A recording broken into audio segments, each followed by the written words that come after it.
And today we have Mr. Cormac Smith, our beloved guest here in our UATV studio again. Greetings. Greetings, how are you? Yeah, I'm really fine, just working here today. After the start of 2025, it has been quite explosive with new Kursk operation and first North Koreans being captive. And let's start with a discussion about those North Koreans. How that will influence the global politics. Maybe there will be some reaction from the reactive type of foreign policy of the United States and Europe. Well, I don't like to be pessimistic, but I think we knew, yes, this is final proof, as a Ukrainian diplomat pointed out to me only yesterday, that North Korea is fighting alongside Putin's hordes and against Ukrainians. But we already knew this. We didn't even need this. So it's final proof. My view is that the West that when we first knew that North Koreans were being sent to fight with Russia, this really should have been a final wake up call to the West that, I mean, we have an axis of evil, and that axis of evil is Russia, China, North Korea, and Iran. And we know that all three of Russia's partners in that axis have been providing lethal aid to Russia to use against Ukraine's armed forces, but also Ukrainian civilians on a daily basis. And I remain very, very frustrated that we have not yet seen a more robust response from Western leaders. But we're at a very interesting juncture. Everybody is holding their breath, waiting until the 20th of January when Donald Trump will be inaugurated for the second time as US president. And returning to Mr. Trump, I have heard an interesting idea that all this case with Greenland, with Canada, with rhetorics to shift borders is actually a move to drift off the US reactive foreign policy. So when Russia does something bad or something aggressive and then the United States react, it's kind of trying to take back the initiative to drop in something important or something very frustrating to make the world react to this. Do you think that is the case?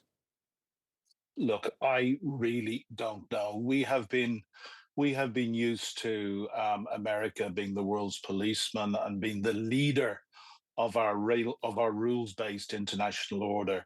And while that order, that has pertained now for 80 years since the end of the Second World War and has given certainly our part of the world the greatest period of peace, prosperity, and security that we have ever known. It's imperfect, but it's far, far better than any of the options. And if we look at the options that would be provided by, Putin's axis of evil in what Lavrov called back in 2017 at the Munich Security Conference, the post-West era, when he rejoiced in a speech in the breaking up, as he saw it, of the old order. If our rules-based order has one absolute immutable rule at its core, it is that you do not invade a neighbor or another sovereign democratic country simply to take what you want. And this is seemingly what President Trump is threatening to do in both Panama, Canada, and Greenland. But I think we have to take it with a very large pinch of salt. Donald Trump is famously unpredictable. And we know that he is transactional. He likes doing deals and he is a great disruptor. So personally, I don't see that he will invade either Canada or Greenland, but he says these things to knock other Western leaders off balance. He sees himself as a great deal maker, so he opens up all of his negotiations by setting the stakes very, very high. But of course, there are better, wiser, and more experienced heads than mine who cannot with 100% certainty predict what Donald Trump is going to do. But as I say, I believe it's part of his tactics of disruption and trying to throw all of us, not just Ukrainians, but all of us in the West, off balance, so he can ultimately get what he wants in line with his America First policy. But we wait and see. Yeah, I've already noticed too that the states in Europe have stated that they will protect the sovereignty of Greenland and the sovereignty of their states in any case, in any attempt to change the borders or change something in this combined order, because the states of Europe have really got used and are comfortable with that Ukraine is not winning this war. Ukraine just has enough to not Russia push too much into Ukraine and not to conquer it at once. So Ukraine has just enough to survive at the cost of Ukrainian soldiers' lives, of civilians' lives under all these daily shutting with Shahed and missile attacks. And this getting off balance really shows that the safe time, the calm time for Europe, as how you can say it is safe and calm because there's a war in Europe, it is over. Do you consider that? Well, yeah, and look, there are two things that I would say to that. The day after Donald Trump was elected, in fact, I did a 45-minute interview on this channel, but I also put out a podcast where I said there may well be a silver lining for Ukraine in Donald Trump's election. And that silver lining, is to make European leaders finally wake up to the reality of the Russian threat and to realize that we need to spend an awful lot more money on our own defense. Now, Mark Rutte, the new Secretary General of NATO, made a very important speech back on the 12th of December last year when he said that European members of NATO needed to spend an awful lot more. And I think the figure that he quoted at the time was 3% of gross domestic product. And he said, and I remember his words very well because he used three veries. He said, if we did not, or much, three muches, he said it would be much, much, much more expensive and costly to all European nations later. So, and I think this is part of Donald Trump's game because one of the things in my assessment, Donald Trump is going to want to pivot towards the Middle East and the Far East in particular, and he is going to expect Europe to play a much greater role in looking after the situation in Ukraine. And now, if I was to betray my own politics, I am no fan of Donald Trump, never have been. But if there is one area and one area alone that I find myself in strong agreement with Donald Trump, it is that European members of NATO and others like the Canadians have not up to now paid our fair share. Trump has made a speech recently where he has suggested that European members of NATO need to spend 5%. Again, I believe that that is his opening gambit, but that is certainly making European leaders feel very, very uncomfortable. And my assessment for the last few months has been that we probably need in Europe to settle around 3%. And there's only four European members of NATO that currently spend 3% or more. That's the three Baltic countries who are between 3 and 3.5%. And Poland, as you know, I don't know what the exact figure is, but they are somewhere, I believe, between 4.5 and 5%. So, yeah, we really need to step up. And that is a favor that Donald Trump could do us. I think that the challenge with Trump is that we keep him in the game, because if he was to pull American support away from Ukraine immediately. I think the simple fact is that European nations are simply not capable at the moment of filling that gap. We did not put our industries on a war footing 2, maybe 3 years ago when we should have done.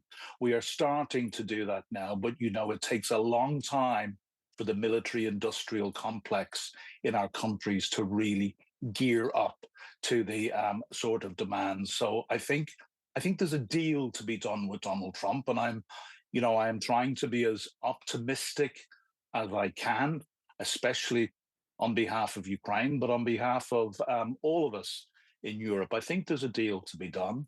And I think that deal will settle around a commitment of 3%, which for a lot of European countries, including the UK, who's currently the largest spender outside the four nations in the Eastern neighborhood that I mentioned on 2.3%.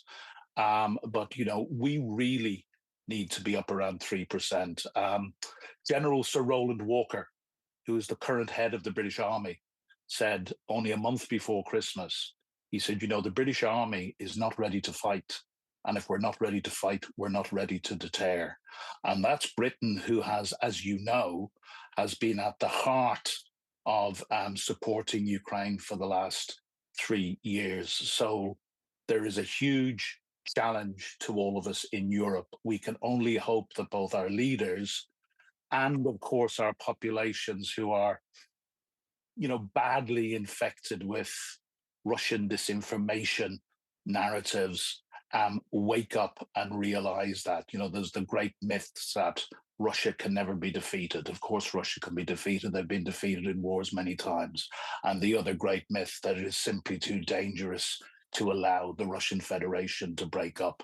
The truth is, we have no control over the Russian Federation breaking up. The only thing we can do as very strong and wealthy democracies is use all our powers and our resources to prepare for that breakup. But we need to be doing that now.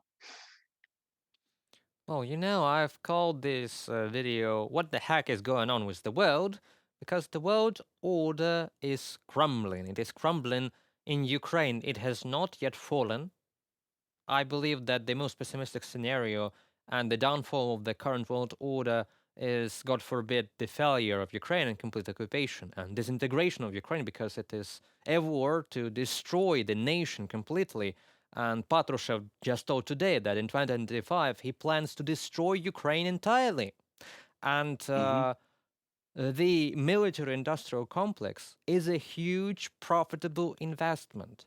We have Nordic countries as well as Baltic countries investing hundreds of millions of dollars into Ukrainian military industrial complex at the moment, into naval drones and into missile industries, because it is far more acceptable, it is far more available to pay for Ukrainian missiles, which are new developments, as probably you have seen announced by President Zelensky, that have struck Russian cities and industrial sites yesterday, where their military plants and oil industry is resided. They have struck them yesterday, and it is much more accessible to buy Ukrainian missiles rather than buy Taurus or Scalp NATO-made missiles in a case of a big war with Russia. So domestic investments into military industrial complex in a time of global instability and global wars all over the globe and tension is really profitable. Shouldn't people in Europe, the politics, understand this? I could not agree with you more. And in fact, it's the great progress that we have been seeing recently with how Ukraine has been developing its own missiles, and obviously its great drone program is one of the things which gives us hope.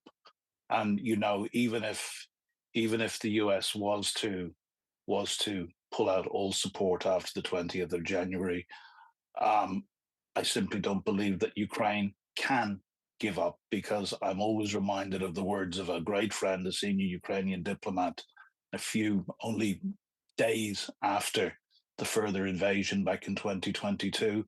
He said those words, if Russia stops fighting, there will be no war. If Ukraine stops fighting, there will be no Ukraine. I mean, what more do we have? They have told us, and they have told us over and over and over again, that they want to wipe Ukraine and Ukrainian culture and national identity off the face of the earth. As another friend told me back in 2016, when I went to Kyiv first, Russia wants Ukraine without Ukrainians. I didn't get it at the time. I came to understand it very, very quick.